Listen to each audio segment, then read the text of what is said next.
Hey guys, King of Charmanders here. Alright, so if you noticed, I haven't been posting for a few days. That's because I had the whole thing, like, I got signed by Rebel and everything, and I was super happy and everything like that.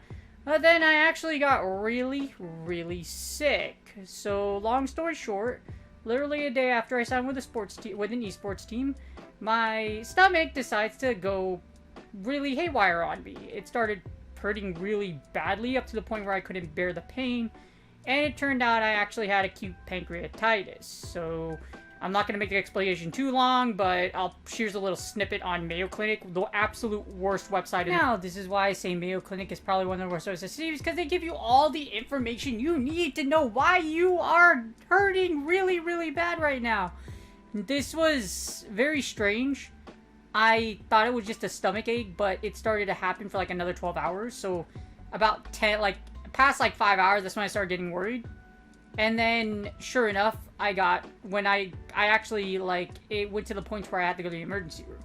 So I went to the ER and they took my blood and all that great jazz. I got stuck in with a giant IV needle and everything. And I had to stay in the hospital for about a week. It was really sucked because, you know, I was working really hard. I had a lot of momentum, but then this happened. So my videos will be back up. I'll be regularly posting 2 videos a day.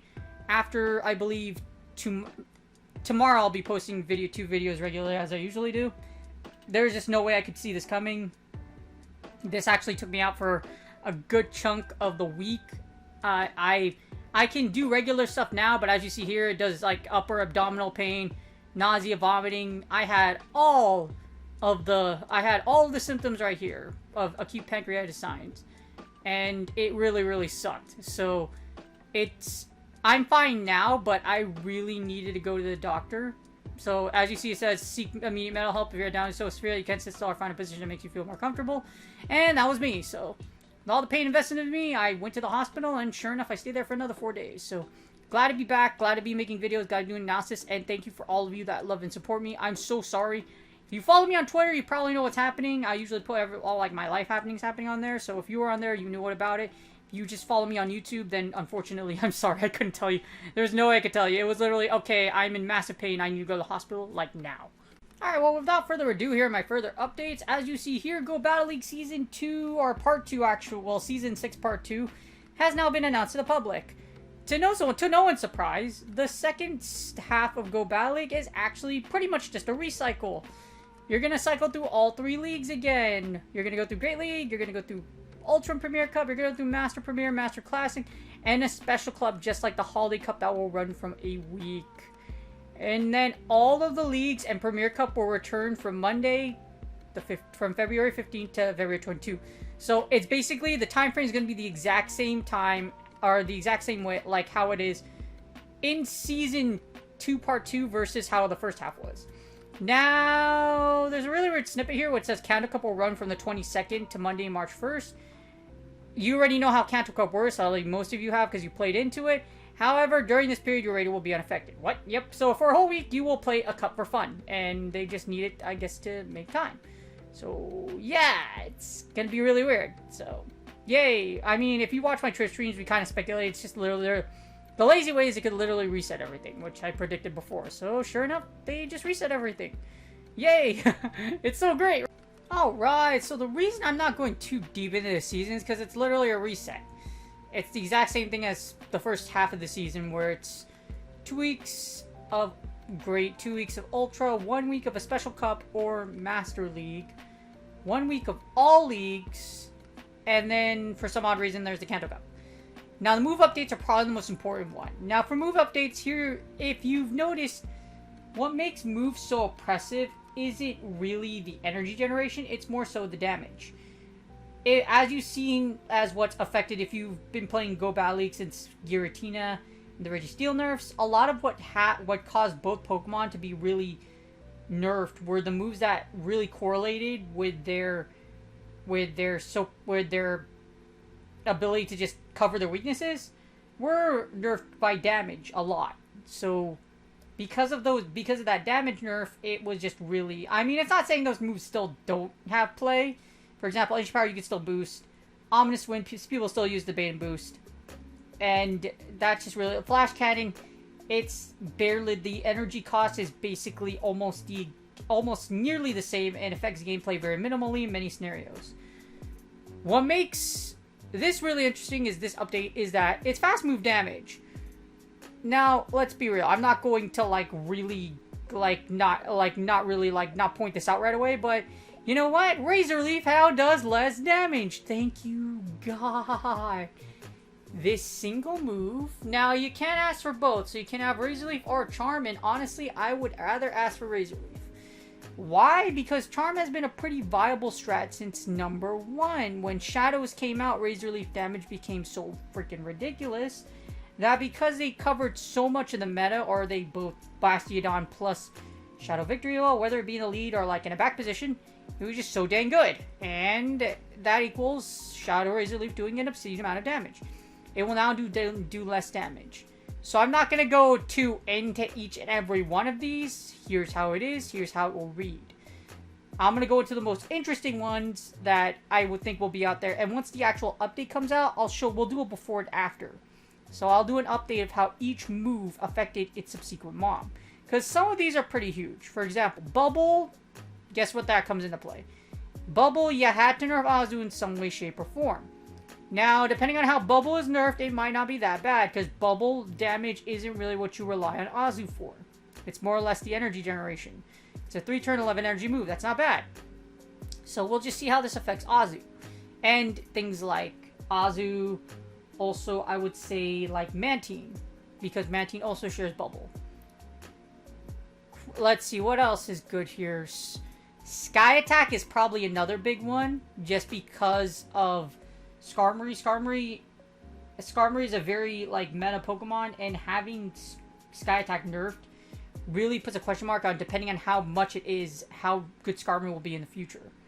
Which kind of is kind of weird, because, like, Sky Attack was never that OP to be, like, yeah, it had, yes, it was really oppressive, but, like, you didn't give it to a lot of Pokemon, you know. Rock Slide dealing less damage. That's another one that's really kind of weird. So, because of Rock Slide, there's a lot of Pokemon that use Rock Slide. I guess Rock Slide is comparable to Ancient Power. When Ancient Power was nerfed, Giratina could no longer cover Togekiss.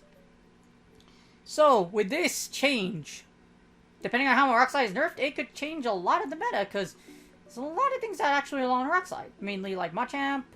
G-Stunfisk is probably the biggest one that everyone's like, if you hate G-Fist, the Pancake does heavily rely on Rock Slide spam. So we'll see just how Rock Slide's nerf really does affect key Pokemon that use Rock Slide. The one that wins the most odd of all is probably Shadowbone. Why are you gonna nerf an attack that you literally just released not too long ago?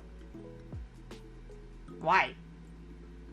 In my opinion, like, this is how you could tell Niantic doesn't really look at their, like, they don't really, like, play PvP that, like, their own PvP doesn't play PvP that heavily, because it would be pretty obvious to show that Shadowbone really doesn't, it's not super oppressive. Like, Shadowbone versus Shadow Ball, there's good arguments for both. Shadowbone, in my opinion, is not super overpowered. Is it spammy? Yes. Does it give a defensive buff? Yes. However, it's a signature move, so it's gotta be a little bit OP, right? It's not so OP to where it's so conceivingly broken. Like, for example, like, let's move that's obscenely broken. Any of the community moves. It's not like that. So that's basically it. The attack updates are really interesting. Like I said, I'll make videos for each separate move and just what Pokemon they affect and which Pokemon, just in case you do have one you like using. But those are the most important ones, in my opinion, that need to be covered. The last one's probably Ember. For this time, please do not F with us, Niantic. We love you. We know that fire is underpowered. If you make Ember something really good, we will love you.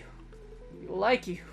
We will love you Fire is in desperate need of a buff, so that Ember buff is deeply, like, needed. And it will make, this will allow me to make a ton of videos about how Ember Pokemon and this buff make it super viable and how it's really good. Again, I'll be making separate videos for each of these, not going to go deep into it.